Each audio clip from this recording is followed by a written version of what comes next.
L'actualité internationale, c'est avec Kia, conflit dans l'est de la RDC.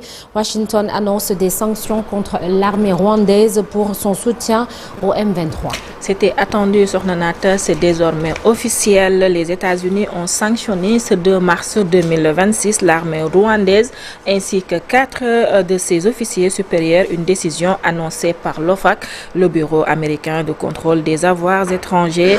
En cause, le soutien opérationnel direct apporté par Kigali au mouvement M23 et à ses alliés dans l'est de la République démocratique du Congo. Ces sanctions ont été évoquées depuis près de 2 mois. Concrètement, l'armée rwandaise est placée sur la liste américaine des sanctions, ce qui entraîne le gel des avoirs aux États-Unis et l'interdiction de toute transaction avec des personnes ou entreprises américaines. Une exception temporaire est toutefois prévue pour les contrats ou opérations déjà en cours jusqu'au 1er avril 2026. Et parlons cette fois-ci du Soudan du Sud où au moins 169 civils tués dans un nouveau massacre dans le nord du pays. Plusieurs dizaines de personnes ont été tuées dans la nuit du samedi 28 février au dimanche 1er mars à Abianom dans la zone administrative de Louing, frontalière avec le Soudan. Si le bilan est encore provisoire et que les raisons de ce drame restent inconnues à ce stade, les autorités locales évoquent des violences intercommunautaires sur le fond d'instabilité politique croissante dans le pays. L'ONU se dit profondément inquiète après un nouveau massacre perpétré au Soudan dimanche 1er mars dans lequel au moins 169 personnes ont été tuées dans la zone administrative de Roueng, frontalier du Soudan, selon les autorités qui soulignent que ce bilan est encore provisoire. Et parlons cette fois-ci de la guerre au Moyen-Orient où Emmanuel Macron annonce le déploiement du porte-avions Charles de Gaulle en Méditerranée.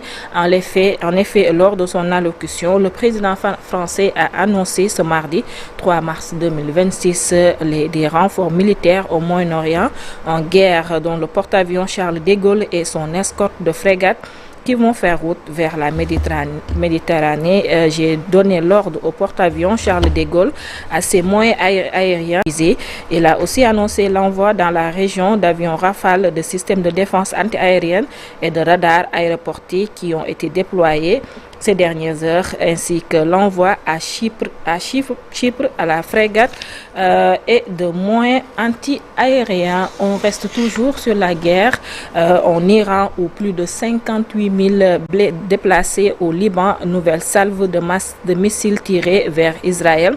Au 4e jour d'affrontement entre l'Iran, Israël et les États-Unis, l'État hébreu a annoncé mener des frappes simultanées sur les capitales iraniennes et libanaises.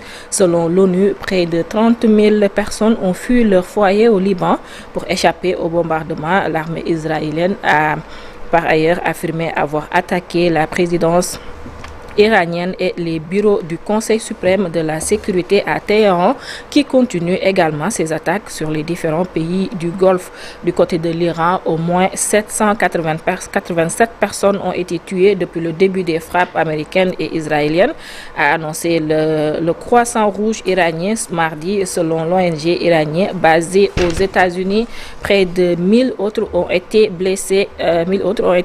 Au total, 153 villes et plus de 500 sites ont été touchés à ce jour pour un total de 1000 attaques, a ajouté le Croissant Rouge. Sornanata, c'était tout pour l'actualité internationale de ce jour.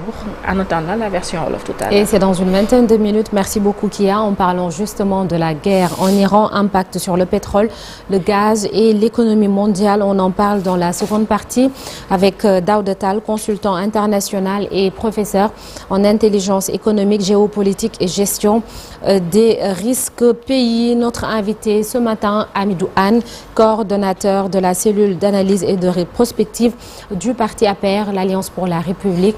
Monsieur Anne sera avec nous aux alentours de 9h en attendant la une des journaux parus ce matin.